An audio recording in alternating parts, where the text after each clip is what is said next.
Here's what no one tells you about financial planning, but you've probably figured out on your own, and that is it is really, really hard to get clients as a financial advisor.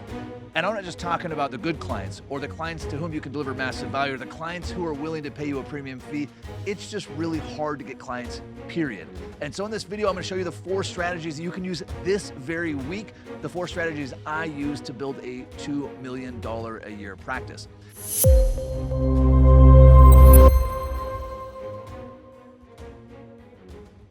Strategy number 1. Now, none of these strategies are going to be groundbreaking to you. They're things you've heard of, but if you're not doing them, more importantly, if you're not getting clients from them, it doesn't actually count. So number 1 is networking. Now, a lot of people cringe at this. I cringe at this because what most people think of networking is to go to the Chamber of Commerce or join a networking club where you hand each other business cards or some terrible thing like that.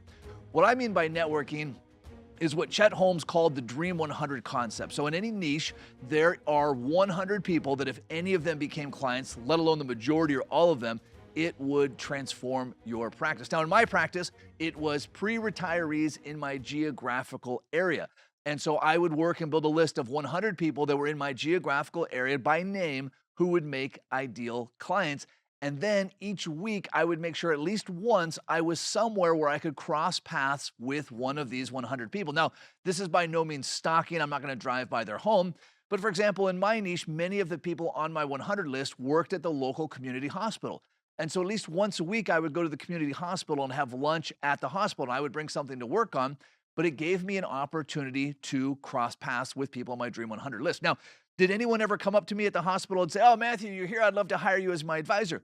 No, but did many of those people end up becoming clients? Yes, they did. So the activity you can do this week for networking, and that you should do not just this week, every week, is add 10 names to your Dream 100 list and make sure that at least once a week you're at some kind of activity where you can cross paths with one of these Dream 100 people.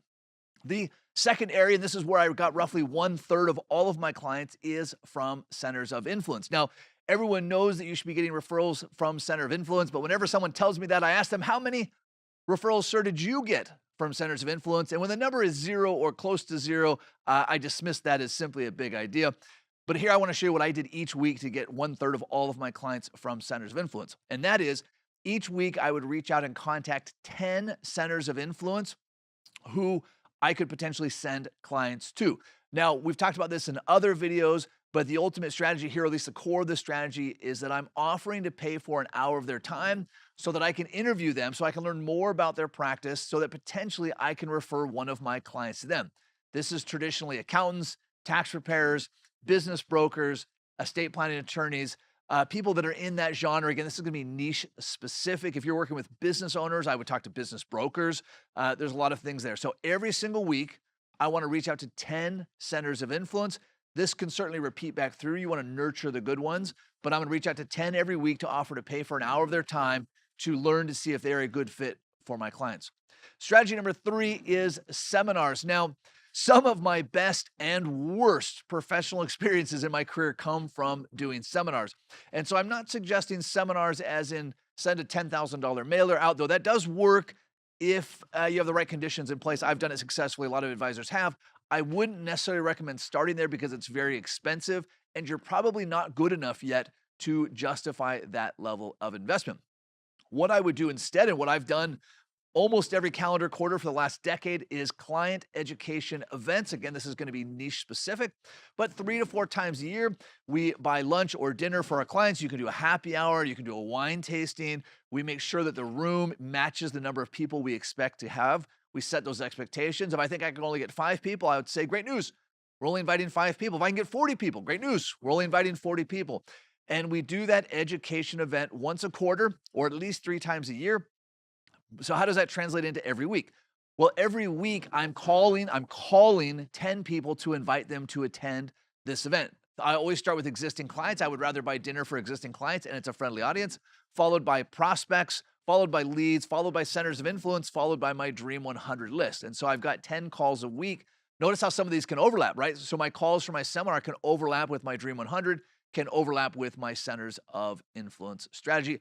I also, once a week, if you're going to go down this path, I practice my entire presentation end to end. I practice it out loud. I practice it in front of a camera so that I can go back through and watch that and I can improve the quality of my presentation. The last thing you want to do is work extensively to fill a room with people and then botch the presentation.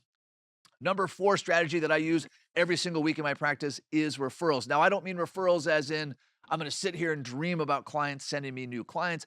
I mean referrals as I'm proactively delivering more value than the client expected so that they remember me and they're inclined to give referrals.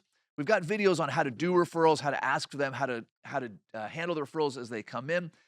But when I'm back to my weekly thing, what I want to make sure I'm doing every single week is sending a written summary, email's fine, a written summary or a video summary to every client with whom I've met. This is an above and beyond. No other professional they work with is doing this.